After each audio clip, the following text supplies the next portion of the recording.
자, 우리 하나님 말씀 한번 읽겠습니다. 히브리서 10장 24절 25절을 한번 읽겠습니다.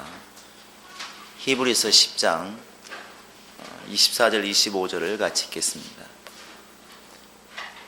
시작.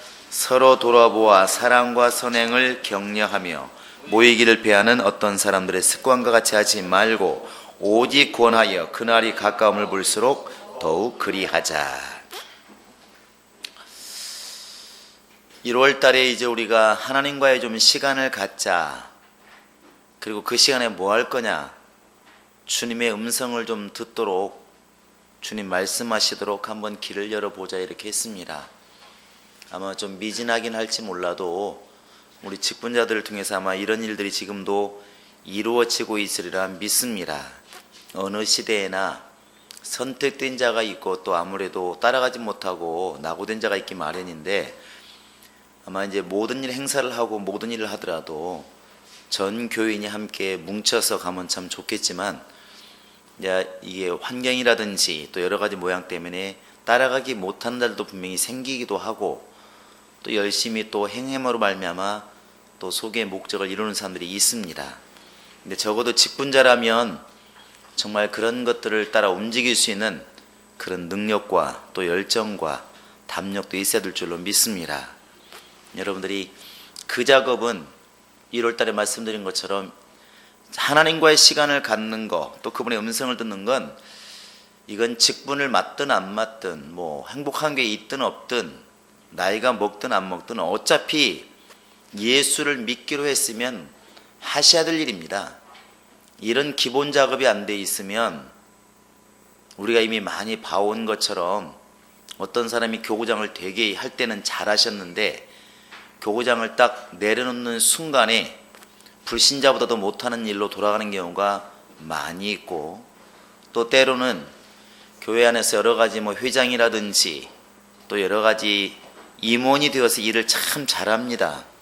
그때는 막 거의 교회에서 살다시피 하는데, 그런 임원이란 직분을 딱 내려놓는 순간에 마치 그냥 이렇게 줄기덩굴에서 지지대를 빼버린 것처럼 땅으로 주저앉는 경우가 너무나 많습니다. 그래서 이제 교회 안에서 열심히 하는 건 고사하고 간에 교회 안에서 얼굴 보기가 힘들고, 좀 세월이 흘러보면 이미 교회를 옮긴다든지 더 나아가서는 아예 교회를 나오니 안 나오니 막 이런 말들까지 가는 거 보면, 지금 어떤 직분을 맡고 있느냐보다 더 중요한 게 뭐냐면 기본적인 신앙 체력을 길러놓는 것이 매우 중요하다는 것입니다. 오늘 점심 한 끼 우리가 김칫국 매우 맛있게 먹었습니다. 이게 만들어주시면 더 고마운데, 오늘 점심에 내가 소고기를 먹었다 매우 중요하지만, 사실은 긴 인생에서 보면 여러분 20대에 굉장히 잘 먹었던, 바닷가에서 무지하게 잘 먹었던 그 회가 지금 어디가 있나요? 정작 중요한 건 물론 한 끼 한 끼 잘 먹는 게 중요하지만 궁극적으로는 그런 것들을 소화시켜 나가고 먹어갈 수 있는 체력을 갖추는 것이 더 중요하다는 것이죠. 삶에 있어서는. 이게 오늘 내가 이렇게 구역장이 되고 안 되니까 서운하고, 어떤 사람이 회장이 되니까 좋고 나는 안 좋고, 이런 것이 굉장히 관심이 많을지 몰라도 사실 오래 살다 보면 어차피 교회 사기 싫어도 해야 될 때가 옵니다. 또 하고 나서 또 그만둬야 될 때도 있고. 근데 이렇게 어떤 직분을 맡고 안 맡고를 떠나서 직분을 맡을 만한 사람, 직분을 내려놓아도 전혀 변함이 없는 사람, 이렇게 꾸준하게 가는 그 기본적인 신앙 체력이 매우 중요하다는 것이죠.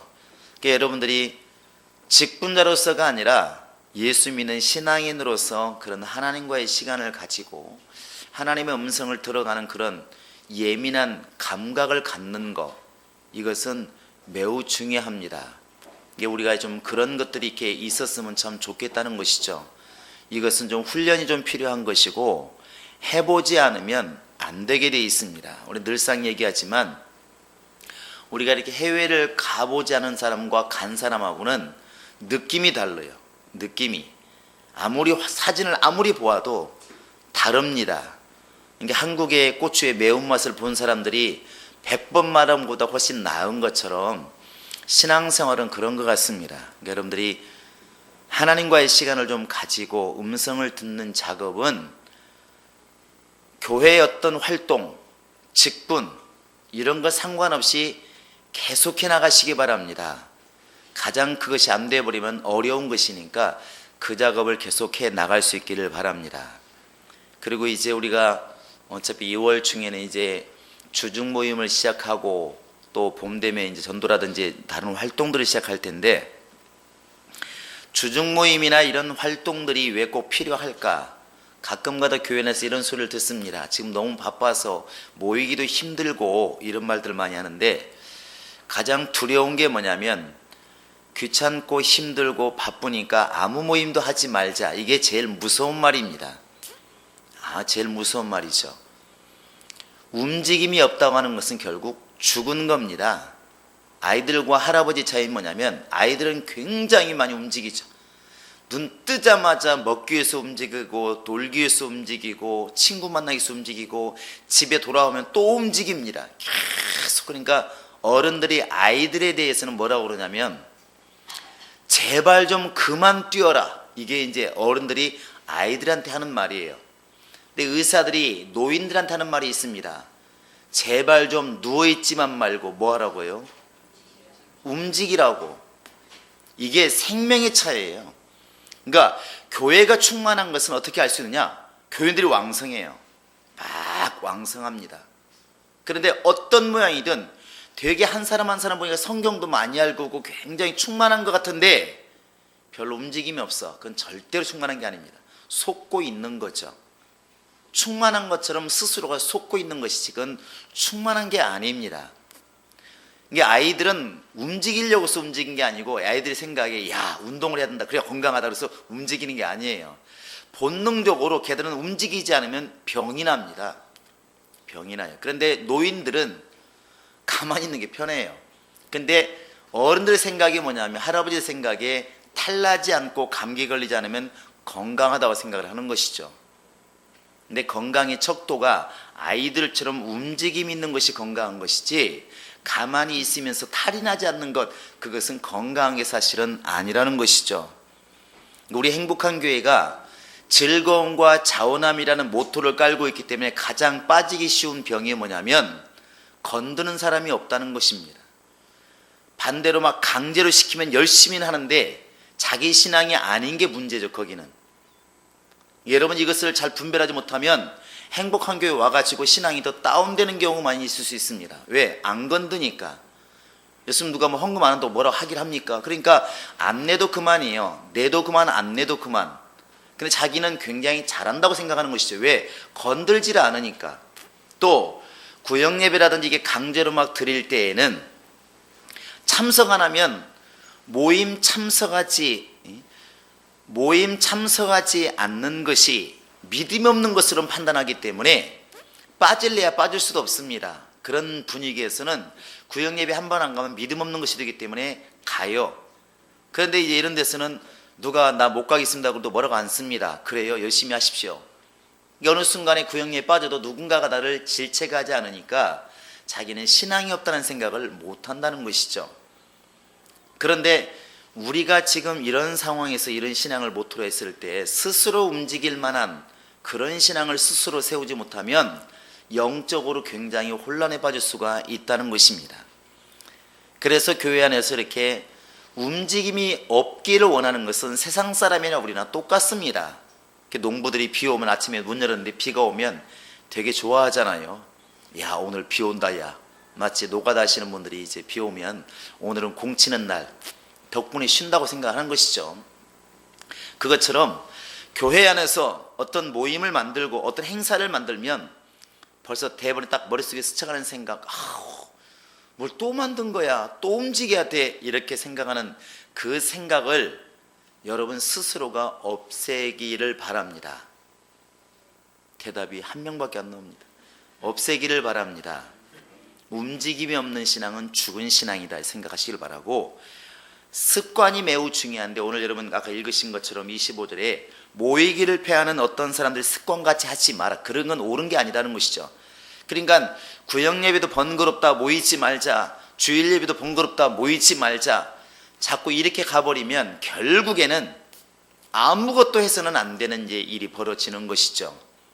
그러니까 우리가 그런 것들은 좋은 습관이 아니라고 말하니까 무언가 움직여야 됩니다. 필요한 것이라면 움직이는 그런 마음 자세를 갖기를 바라고, 그런 믿음을 가지고 활동하면 그런 참 좋겠습니다. 그리고 이제 우리도 어차피 비슷한 모임들을 이렇게 운영해 나가겠지만 그런 모임들을 움직여 나갈 때에 알고 움직이는 사람이 되었으면 참 좋을 것 같아요. 당연히 구역예배 있으니까 구역예배 드려야지, 주일날에 주일예배 드려야지, 이런 신앙이 아니고 주일예배를 우리가 왜 드려야 되는지 알고 한다면 훨씬 더 의미가 있지 않겠습니까?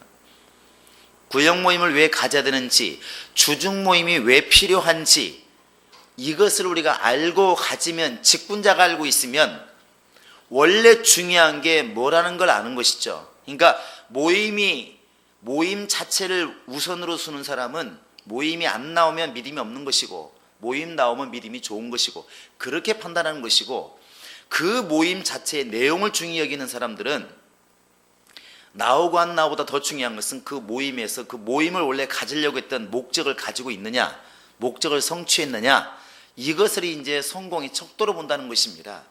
내용이 전혀 다릅니다.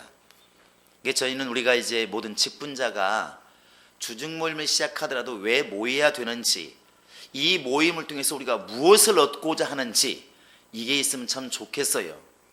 이렇게 등산하는 사람들도 보니까 아침에 새벽같이 모이지 않습니까? 산 밑에 모여서 모입니다. 모여가지고 가만히 모아나 보면 맨손 체조를 하고 있어요. 지금 가야 할 길이 6시간 7시간은 걸어가야 했는데 뭐하고 있냐면 맨손 체조하고 있습니다. 팔다리 풀고 어깨 풀고 막 이러고 있어요. 왜 그럴까요?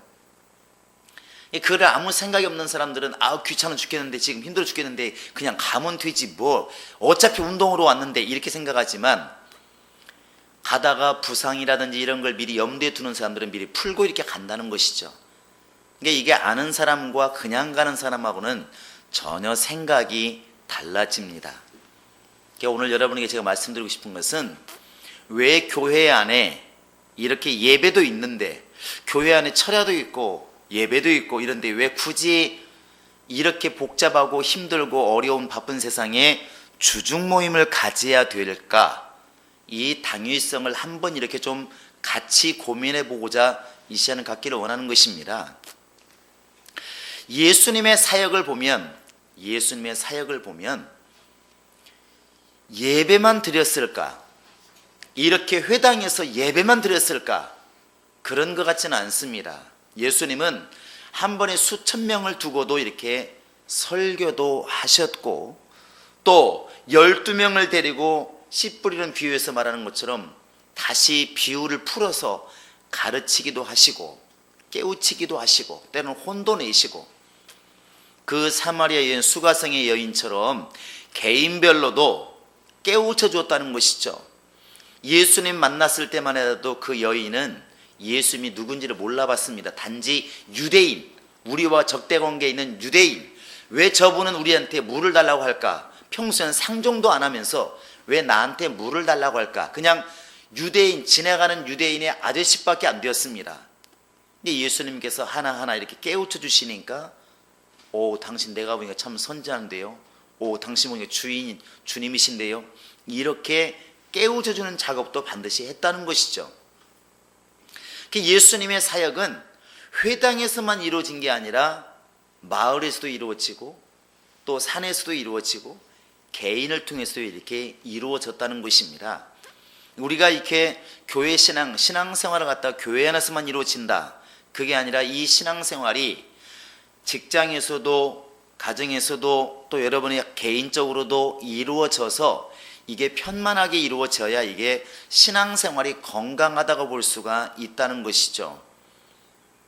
그래서 예수님의 사역을 보아도 무리가 있을 때는 무리답게, 또 제자를 있을 때는 제자 양성을 잘 하고, 개인별로 만났을 때에는 개인별로 그들을 잘 깨우쳐서 이렇게 하는 사역들이 골고루 이루어졌다는 것입니다. 성경은 다 이제 그런 걸 얘기하고 있는 것이죠. 우리도 건강하다면, 우리 교회가 건강하다면, 교회 안에서만 정말 예배가 잘 이루어져서 교회만 오면 충만해지고, 교회 밖에 나가면 그게 아니라 역시 교회 밖에서도 모임들이 잘 이루어지는 것이 맞다는 것이죠. 맞다는 것입니다. 우리 한번 사도행전 한번 2장을 이렇게 펴보시기 바랍니다. 사도행전 2장 46절부터 한번 보겠습니다. 46절 47절 한번 같이 읽어보겠습니다. 시작. 날마다 마음을 같이하여 성전에 모이기를 힘쓰고 집에서 떡을 떼며 기쁨과 순전한 마음으로 음식을 먹고 하나님을 찬미하며 또 온 백성의 칭송을 받으니 주께서 구원받는 사람을 날마다 더하게 하십니다. 여기 오시면 네 단락으로 좀 나눠볼 수가 있는 것 같아요. 날마다 마음을 같이하여 성전에 모이기를 힘쓰고, 여기까지가 지금 우리 예배입니다. 주일날 드리고 목요일에 하고 수예배 드리고, 이게 교회 안에서 이루어지는 거예요. 날마다 마음을 같이해서 성전에 모이기를 힘쓰고, 이게 가장 기본이죠. 여러분 교회의 모임을 사모하시기 바랍니다. 이게 좀 광고가 안 되고 그러면 아무래도 뜸하게 되고 빼먹어도 되는 것처럼 빼먹기도 하고 그러는데, 여러분 자발적으로 우리가 교회 모임에 성전에 모이기를 힘쓰는 초대교인들처럼 어찌 보면 이렇게 날마다 모이기를 힘쓰는 이 신앙이 잘 될 수 있기 바랍니다. 이것은 사실 웬만한 교회는 다 잘합니다. 교회에 모이는 것은 잘 모여요. 그 다음에 두 번째가 뭐냐면, 집에서 떡을 떼며 기쁨과 순전한 마음으로 음식을 먹고 하나님을 찬미하며 이렇게 되어 있습니다. 이게 지금 우리가 말하는 구역 모임이 될 수도 있고, 우리가 지금 추구하고자 하는 방향, 지금 처음에 마음을 같이 해서 성전에 모이는 것은 지금 1년 동안 열심히 했으니까, 이 다음 단계 집에서 떡을 떼며 기쁨과 순전한 마음으로 음식을 먹고 하나님을 찬미하며, 교회 안에서 맨날 먹고 마실 수는 없으니까 집에서는 당연히 다과도 하고 먹기도 하고, 또 떡을 뗀다고 그러는데 그 당시에는 이제 뭐 예수를 기념하면서 떡을 떼는 것이죠. 떡을 떼고 그리고 하나님을 찬미하며 그랬습니다. 이 모임을 이제 우리가 해야 됩니다. 우리 주중 모임이 추구하고자 하는 방향이 바로 이 두 번째입니다. 그 다음에 나가는 게 뭐냐면, 온 백성에게 칭송을 받으니 그랬습니다. 47절에 보시면 이게 이제 우리 교인들이 교회 생활도 또 주중 모임도 잘 되어서 주변 사람들에게 칭찬이 돌아오게 된다는 것이죠. 바로 그 다음 마지막이 뭐냐면, 주께서 구원받는 사람을 날마다 더하게 하시니라. 이게 이제 결론이고 열매입니다. 우리가 교회 생활이 잘 이루어지고 주중 모임이 잘 이루어져서 정말 온전한 신앙이 되었을 때 당연히 주변 사람들에게 칭찬받는 일이 발생하겠죠.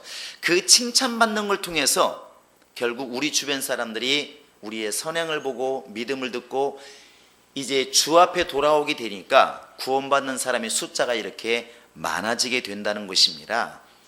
이게 어찌 보면 우리가 지금 당연히 예수 믿는 사람으로서 행해야 되겠지만 안 되는 부분은 어딘가는 한 군데 있습니다. 모이기를 힘쓰지 않든지, 또 주중 모임이 잘 안 되든지, 주변 사람들에게 선을 보이지 않든지 본이 안 된다는 것이죠. 이 세 가지 중에 뭐가 하나 결함이 있으니까 우리 주변에 있는 사람들이 우리를 보고 이제 예수를 믿겠다는 마음을 안 먹게 되는 것입니다. 근데 우리가 지금 이 네 가지가 온전하도록 추구를 이렇게 해 나가야 될 것 같습니다. 근데 이 주중 모임이, 원래 우리가 지금 주중 모임이라 말하는 이 소그룹 모임이 사실은 초대교회의 원래 중심이었다고 말합니다. 여러분도 우리가 지금 알고 있는 것처럼 베드로나 또 스데반이나 이 사람들이 마지막 굉장한 유언을 남기면서 늙어서 죽은 사람들이 아닙니다. 순교를 당했습니다.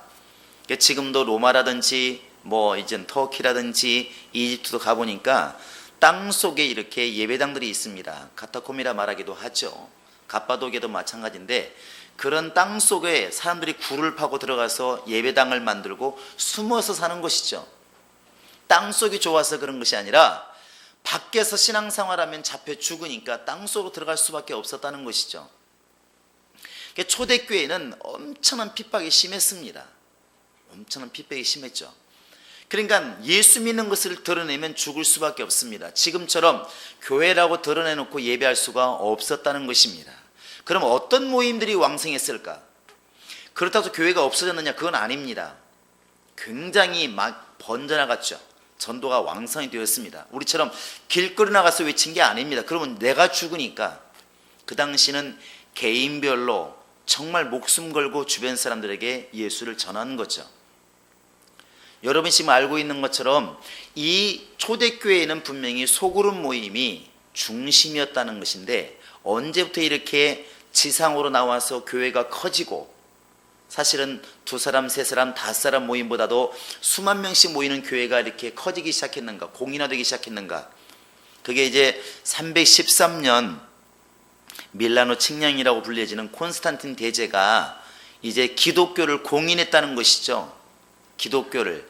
그때부터 이제 교회의 재산이 합법화되기 시작하고, 성직자들도 인정받게 되기 시작하고, 교회 자체가 이제 핍박을 이제 안 받게 된 것입니다. 그러니까 지하에서 땅속에서 막 그렇게 2명, 3명, 4가정, 3가정 막 모여서 막 그 눈물로 기도하며 걸리면 죽는 그런 신앙생활 속에서 이제는 벗어나가지고 땅 위에 올라와서 당당하게 예배를 드리기 시작한 것이죠. 이게 어떤 변화가 생겼냐면, 땅속에서 막 신앙생활하고 핍박을 당하면서 신앙생활할 때는 모임 자체는 왕성하지 않은 것처럼 보이지만 굉장히 충만했다는 것입니다.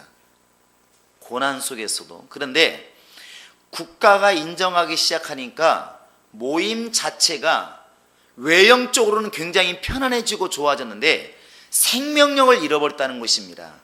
기독교의 생명력을 잃어버렸다, 이렇게 말합니다. 313년 이렇게 그 콘스탄틴 대제가 누이 동생 결혼식을 갖다가 밀라노 갔을 때 결국 거기에서 기독교를 공인하게 되는데, 그 어머니가 뭐 이제 누굽니까? 헬레나입니까? 그 어머니가 신앙이 되게 좋았다고 그래요.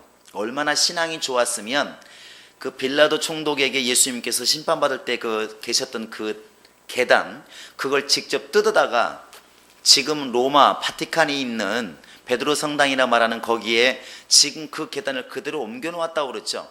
그래서 사람들이 지금도 무릎을 꿇고 그 계단을 올라간다고 그러는데, 그 정도로 굉장히 신앙심이 있었다는 겁니다.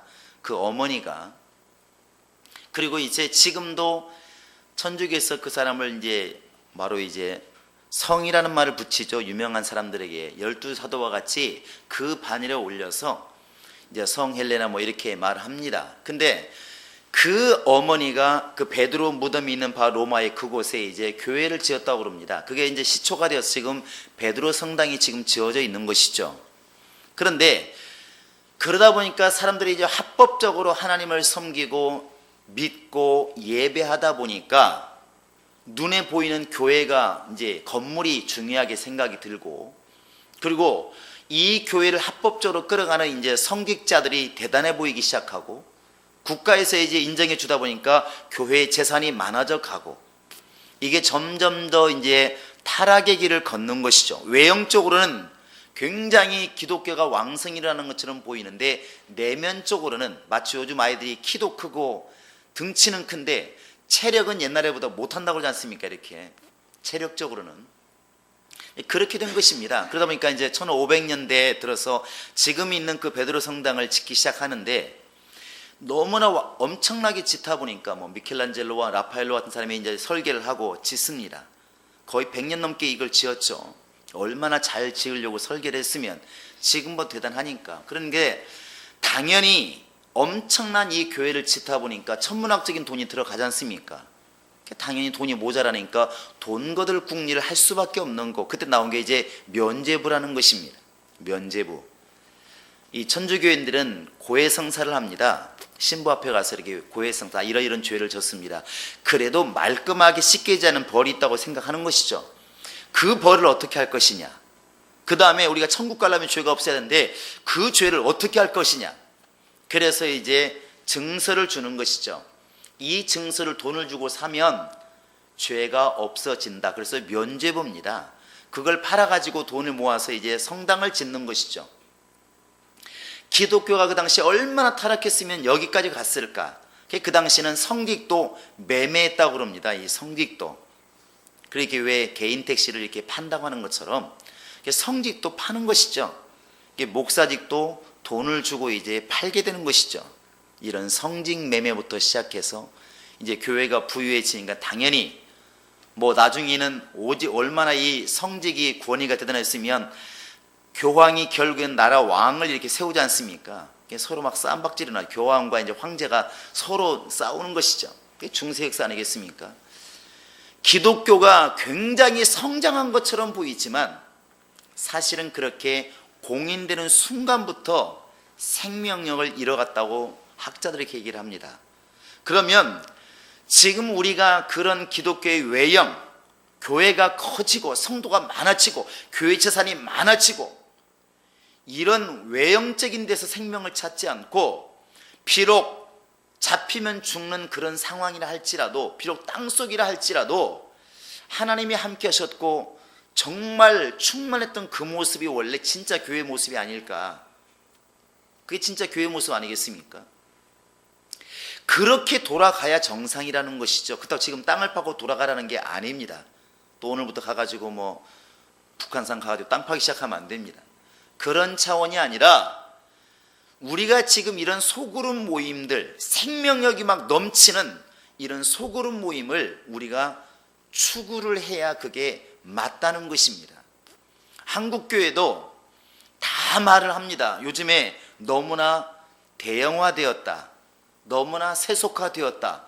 아마 그 당시에 종교개혁이 루터가 종교개혁을 일으킬 때가 1517년입니다. 그러니까 1505년부터 이 건물을 짓기 시작했으니까 거의 10년 지난다 했을 때니까 얼마 타락했겠습니까? 그러니까 그냥 부르짖은 거죠. 하나님께서 변화를 원하셨겠죠. 결국 우리도 지금 그렇게 되면 잘 보셔야 됩니다. 한국에 핍박도 없습니다. 지금은 대형교회 목사들을 보고 목사 되려고 하는 사람이 많이 있다고 그러잖아요. 왜?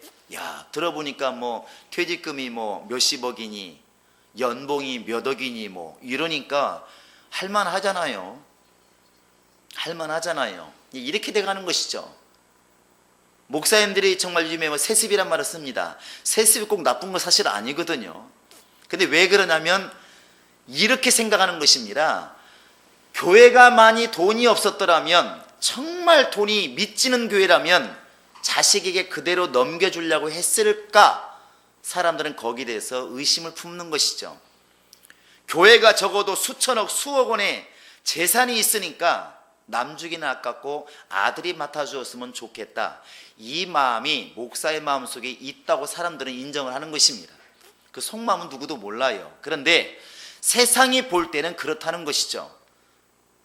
지금 우리가 말한 대형 교회들이 그렇게 가는 것은 이제 그 원래 아들에게 넘겨주던 아버지의 마음속에 진실한 마음은 누구도 모릅니다. 그런데 세상에서 이렇게 볼 때에 욕심이 깔려있다 이렇게 보는 것이죠. 아들하고 다른 목사들하고 경쟁을 시킨 것도 아니고 지명하지 않습니까? 결국은 거의다가. 그러니까 그 내면에 그런 게 있다고 보는 것이죠. 실제로 그런 게 있습니다. 요즘에 한국교회가 욕을 먹는 게 일단은 핍박이 없습니다. 로마가 이렇게 공인화될 때처럼 핍박이 없어요. 기독교에 대한 핍박이 별로 심하진 않습니다. 지금 뭐 예수 믿는다고 죽입니까? 뭐합니까? 숨어서 믿을 만큼 지금 한국은 어렵지를 않습니다.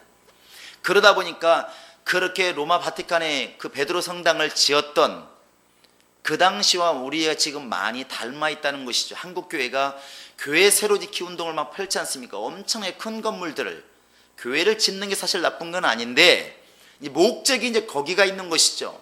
교회 자랑이 건물이 되고 교회 자랑이 자꾸만 이제 외적인 곳으로 가니까 원래 교회의 생명력을 자꾸 이제 잃어갔다는 것입니다. 큰 교회, 그렇게 큰 교회 다니는 사람들의 신앙이 이렇게 회사에 있을 때나 사람들하고 있을 때에도 적은 교회 다니는 사람보다도 굉장히 충만하고 본받을 만하고 대단하면은 누가 뭐라 할 사람이 아무도 없습니다. 근데 교회가 외형적으로 커진 만큼 못했다는 것이죠.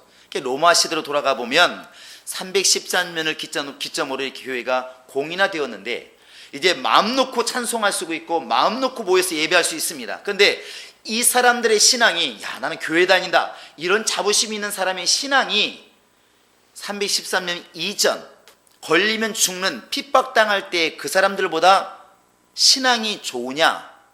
객관적으로 보면 그렇지를 못하다는 것이죠. 근데 결국 이게 타락의 길로 가는 것입니다. 타락의 길로. 우리도 마찬가지로 이렇게 지금 이제 교회 안에서의 생활, 교회 안에서의 예배, 여기에만 중점을 기울여 버리면 이제 우리도 같은 길을 걸어갈 수밖에 없습니다. 왜? 외형은 자꾸 성장해 갈 것이고 교회를 지을 것이고 이렇게 가니까 결국엔 닮아갈 수밖에 없다는 것입니다. 닮아갈 수밖에 없다는 것이죠. 이것을 탈피하는 게 뭐냐면 우리가 좀 힘들고 어려워도 이렇게 함께 모여서 그냥 예배하는 것 못지않게 중요한 게 뭐냐면 소그룹 모임에서 이 신앙의 순수함을 찾아가는 것입니다. 이게 진짜 매우 중요한 거예요. 그 안에서 예배만 드리는 게 중요한 것이 아니라 오늘 이 정말 우리가 이 사도행전 2장 읽은 것처럼 초대교회는 이 양면이 잘 되었다는 것입니다.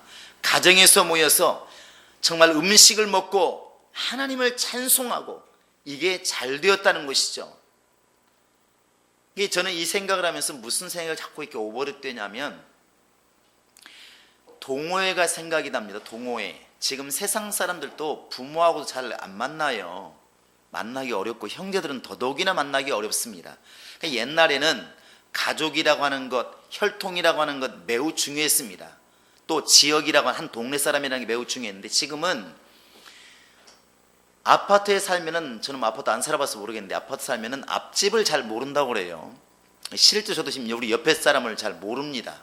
얼굴은 알지만 몰라요. 우리 윗집도 지금 모릅니다. 한 번도 들어가 본 적도 없어요. 오라고 또 안 합니다. 근데 이렇게 모르다 보니까 옛날로 말하면 지금 한 아파트가 한 동네잖아요. 되게 친해야 되는데 지금은 같은 아파트라고 친하지 않습니다. 같은 형제라고 자주 만나지 못합니다. 이 모임의 중심이 변해가고 있어요. 변해가고 있어요. 안 모이느냐? 모입니다. 요즘 사람들이 뭐 개인주의라고 그러는데 개인주의를 할지라도 잘 모입니다. 그게 뭐냐면 동호회 쪽으로 가는 거예요. 옛날에는 아저씨와 그냥 아이들하고도 잘 모였고 같은 동네니까 친척이니까 잘 모였는데 지금은 그렇게 모이는 것보다는 같은 취미, 같은 목적, 같은 꿈을 꾸는 사람들이 모이게 돼 있어요.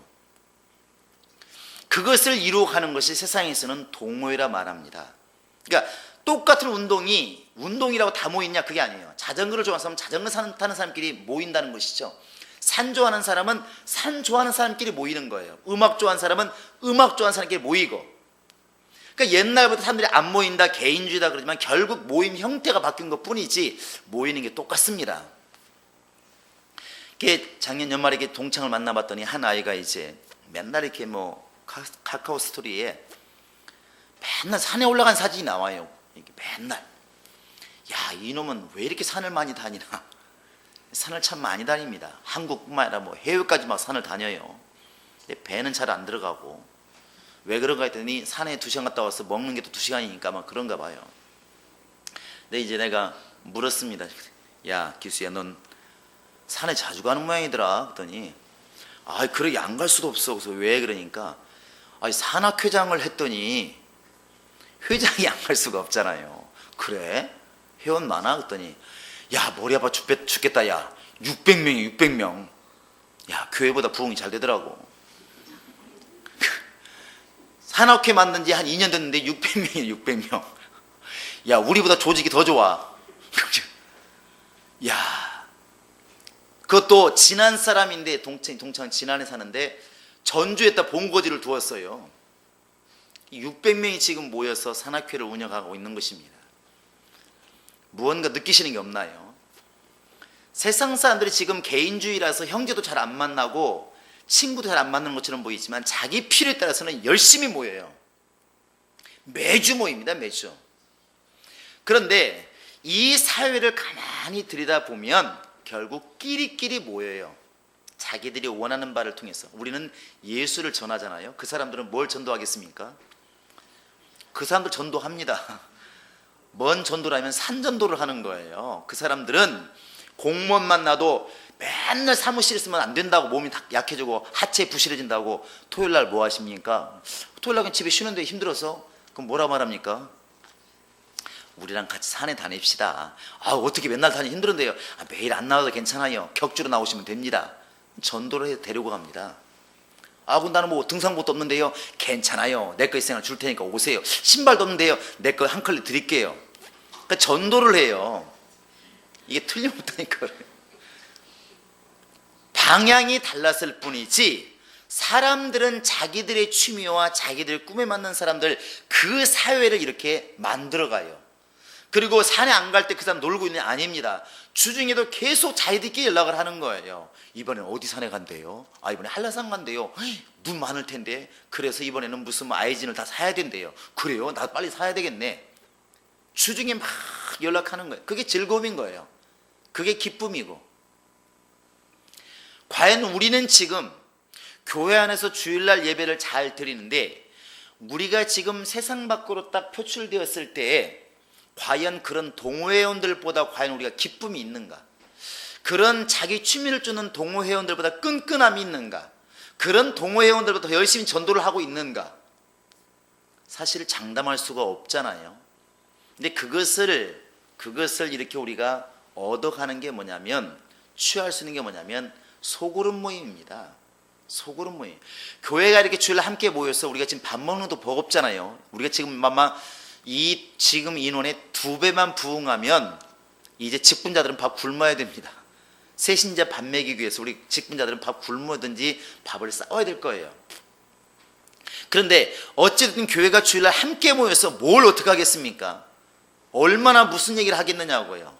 그런데 이 교회가 함께 움직임으로 이렇게 할 수 없는 것들을 할 수 있는 게 뭐냐면 소그룹 모임이라는 것이죠. 가정이든 직장이든 중심이 어딘가는 상관없습니다. 적어도 2가정, 3가정, 4가정, 많으면 5가정까지라도 모여서 이것이 모임 자체가 중요한 게 아니라 그 생활권 자체가 이렇게 얽혀가는 것이죠. 서로 관심을 가지고 기도하고 서로 도와주고 또 서로 막 관심을 가지고 같이 막 일궈져 가고, 이게 잘 되면 건강한 세포가 있는 것과 같은 거 아니겠습니까? 그래서 우리 직분자들이 해야 될 게 뭐냐면 이 작업을 지금 해 주셔야 됩니다. 이 작업을. 단순히 구역예배 드리래, 목사님 드리니까 드려야지, 구역예배 안 드리면 믿음이 없는 거야. 그것은 가장 기본적인 겁니다. 초보적인 것이라는 것이죠. 이제부터 우리는 이 안에서 기쁨을 찾도록 여러분이 유도를 하셔야 됩니다. 그래서 주중 모임이 이렇게 이제 시작이 되면 무엇을 할까, 어떻게 할까, 사실 이렇게 생각하지만 그 속에서 교회 다니기 때문에, 요즘에 뭐 개인주의이기 때문에, 개성이 강하기 때문에 외롭고 힘든 것들이 사실은 상쇄가 되어져야 그게 맞다는 것이죠. 여러분, 그렇게 되도록 우리가 노력을 하셔야 됩니다. 세상 사람들이 그렇게 자기 취미를 따라서 꿈을 쫓아서 뭉쳐나갈 때 우리는 같은 믿음을 가진 사람으로서 에베소 4장 3절에 나와 있는 것처럼 성령이 하나 되게 하신 것을 힘써 지키라고 그랬는데, 그 성령이 하나 되게 하신 것을 본인도 깨닫고 그렇게 만들어가는 사람, 그게 우리 소그룹 모임에서 인도해 가야 될 우리 직분자들의 바로 책임감이라는 것이죠. 자, 우리 옆 사람 이렇게 좀 보시기 바랍니다. 무슨 생각이 드십니까? 만나면 재밌을 것 같아요.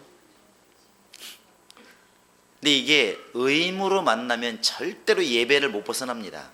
의무로 만나면 그냥 예배 한번 드리고 마는 거예요.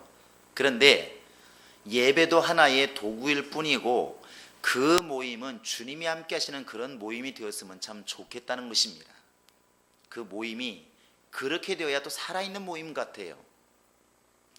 그 정작 전도는 사실 주일날 새신자가 왔기 때문에 전도된 게 아니라 그 주중 모임이 너무 잘 되어서, 그때는 교회 가자고 말 안 해도 되잖아요. 집에서 모이고 뭐 카페에서 모이고 밖에서 모이는데 뭐 교회 가자 말이 무슨 필요 있습니까? 친구든 이웃이든 오라고 그래가지고 오늘 우리 누구 만나는데 같이 한번 만날래 해가지고 만나서 얘기도 하고, 어려운 거 있으면 기도도 해주고, 관심사 서로 얘기도 하고, 이러다 보면 불신자들이 와서 편안하다는 것이 교회보다는, 이 아내보다는 편안하다는 것이죠. 그렇게 되어서 점점 더 교회가 어색하지 않고 믿는 사람과 접함으로 말미암아 믿음이란 말을 듣게 되고, 그렇게 해서 교회에 오는 것이 맞다는 것입니다. 요한복음에 보면 이제 그 빌립이라는 사람이 니고데모를 전도할 때 여러분 너무 잘 알잖아요. 같은 동네 사람입니다. 베스다 사람인데 이때 빌립이 말하지 않습니까? 야, 내가 만난 예수를 만나러 가보자. 그러니까 나다나엘이 말합니다. 나다나엘이 말하죠. 아이고, 무슨 나사렛 선한 것이 날 수 있겠느냐. 아니라니까, 와보라니까. 근데 나다나엘이 지금 예수를 보고 왔을까요? 빌립 보고 왔을까요? 헷갈리시나요? 빌립 보고 온 겁니다. 빌립 보고. 그러니까 지금으로 말하면 친한 친구인 거예요. 친한 친구. 같은 동네 사람이니까.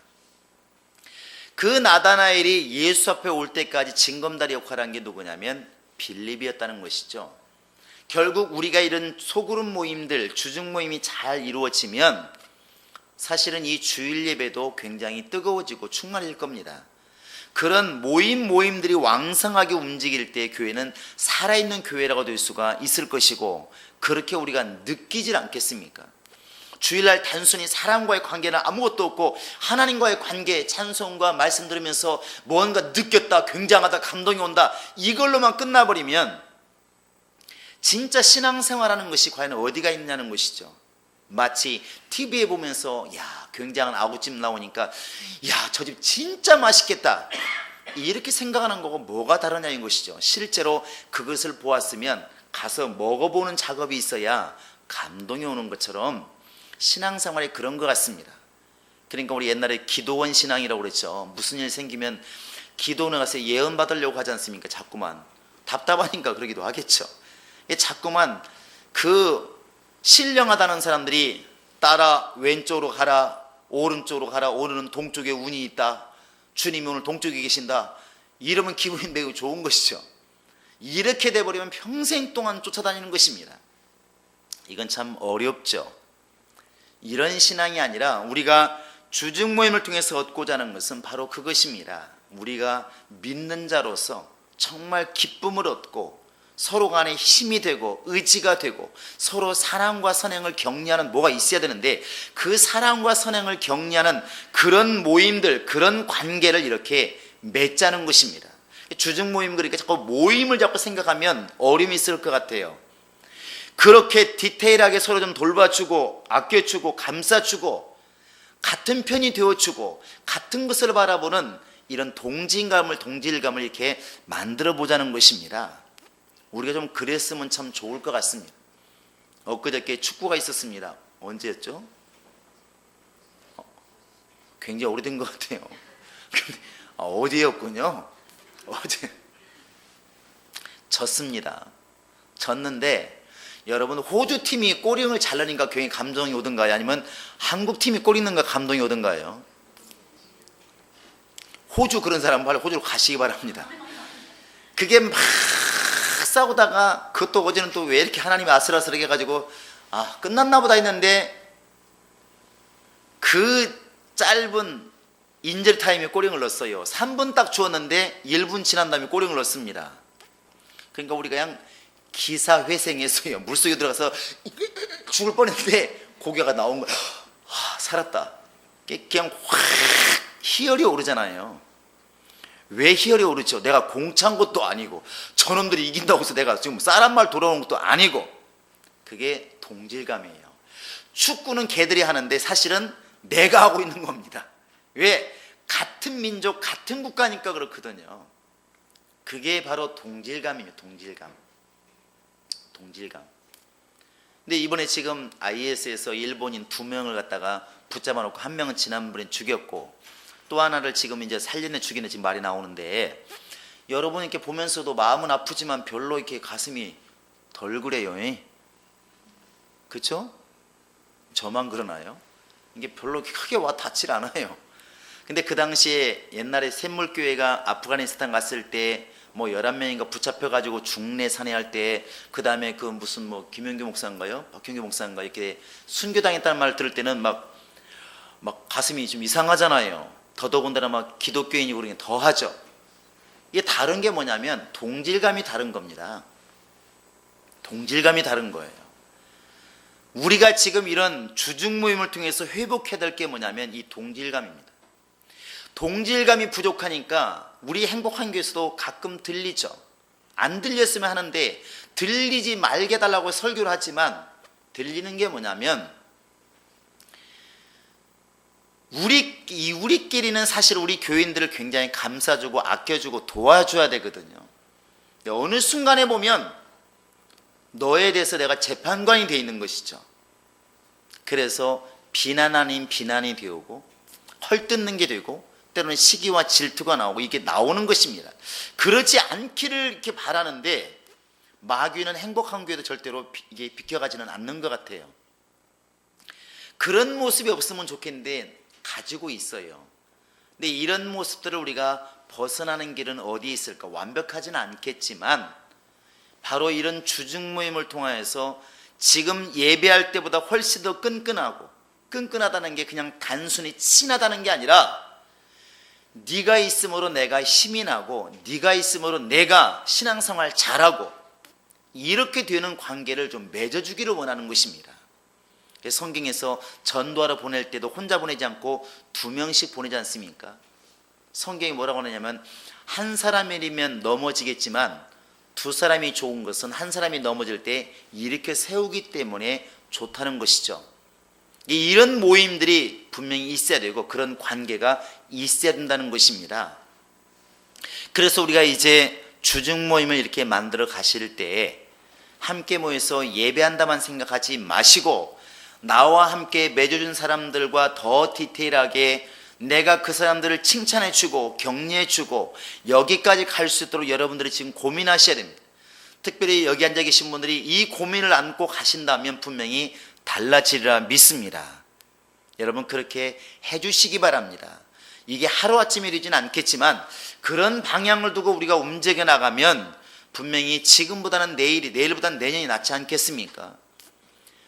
적어도 우리 교인들 입에서는 남을 헐뜯는 소리, 비난하는 소리보다는 칭찬하고 격려하고 또 남이 어려울 때는 우리 기도가 앞서는 그런 삶이 이루어져야 그게 진짜 예수 닮은 사람이 아니겠는가 하는 것이죠.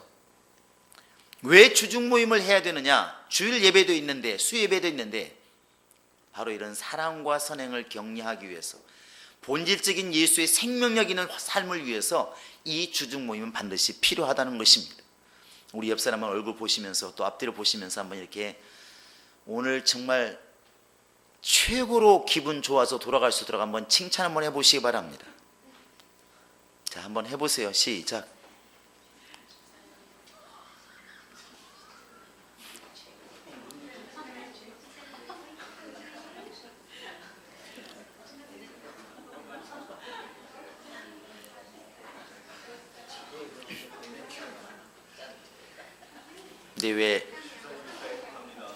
근데 왜 말씀하시면서 얼굴이 말하시는 분이 빨개지신지 모르겠어요. 이게 아마 속이 없는 소리를 하는 건지 모르겠는데. 그러니까, 집사님 정말 믿음이 아름답습니다. 속에서는 이런 말 해도 되나? 그러니까 사실은 이런 것들이 예배 때 어떻게 할 수 있겠습니까? 그건 불가능하거든 것이거든요. 근데 이런 주중 모임을 통해서는 그게 가능하다는 것입니다. 가능하다는 것이죠. 그러니까 생각을 해보면 로마 교회를 어차피 예를 들었으니까 313년 그 이후에 321년 그렇게 이제 교회가 공인되어지고 사유화가 인정이 되고 교회가 부자가 되어지고, 근데 사실 그렇게 외형적으로는 얻었지만 내적인 걸 잃어버렸다. 정말 땅속에 있어요. 그 사람들이 외식으로 신앙생활을 했겠습니까? 외식으로 전도를 했겠습니까? 잘못 전도하면 내가 죽는데. 근데 그때 오직 예수만 바라보았던, 그때 같이 예배드리던 사람들은 내 목숨 아니겠어요? 그러니까 오늘 김지선 집사님의 가정하고 이용인 장로님의 가정에 예배를 드렸는데, 오늘 예배 드렸는데 장로님 마음 변해가지고 가서 신고해버리면 이쪽은 그 다음날 순교를 당하는 겁니다. 안 그렇겠어요? 그 당시는 걸리면 죽으니까. 그때는 같이 예배 드리는 사람들이 사실은 비난 정도가 아니라 내 목숨이었다고요. 목숨. 얼마나 신뢰했겠으며 얼마나 믿었겠습니까? 그게 초대교인들의 신뢰예요. 우리가 주중 모임을 통해서 그런 관계까지 나아갈 수 있으면 우리는 정말 충만한 교회가 될 수가 있을 겁니다. 행복한 교회가 100명이 모였네 300명이 모였네 이게 중요한 게 아니라 사실은 속에 들어가 보니까 성도들이 정말로 무섭게 단결되어 있고 무섭게 예수 중심으로 살고 있고, 이게 되면 우리 교회는 그게 바로 성공이라고 생각을 합니다. 그런 작업을 여러분과 지금 내가 지금부터 이렇게 이루어 가야 된다는 것이죠. 여러분이나 저나 지금 우리가 수십 년 동안 해온 게 있기 때문에 때가 잘 벗겨지지는 않지만, 그러나 지금부터 해 나가셔야 됩니다.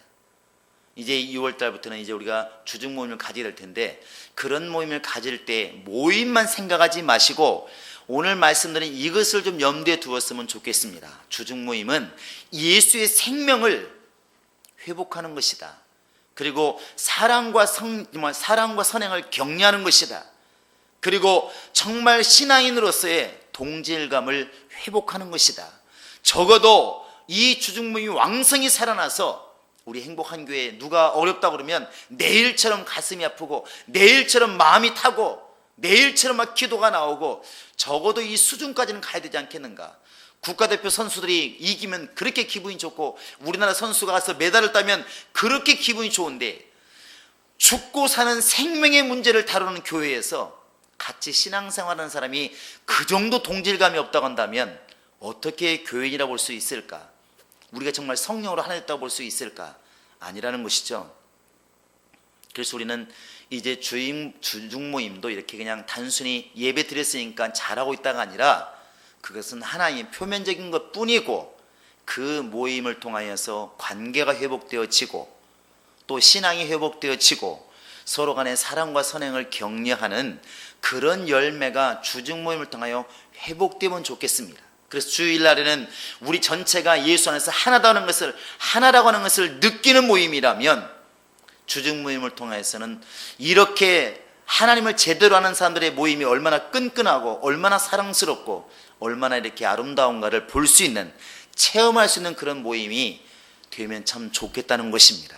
여러분, 지금부터 기도하시고 나에게 하나님께서 어떤 사람을 붙여준다 할지라도 정말 그렇게 그들을 그렇게 이끌어갈 수 있는, 또 하나가 되게 만들 수 있는 그런 역량과 지혜를 달라고 기도하시고 지금부터 그러한 삶을 살도록 여러분 힘써 주시기를 바랍니다.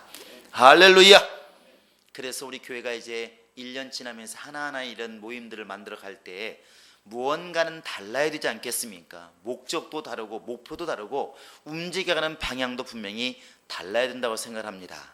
그 중에 하나 이 주중 모임이 그렇게 주님이 함께 하시는 정말 그런 모임이 되어 있도록, 예배 중심으로 모이는 것이 아니라 바로 그 모임 자체가 살아있는 모임이 되어 있도록, 그런 관계가 되어 있도록 여러분 기도해 줄 수 있기를 주님의 이름으로 부탁을 드립니다.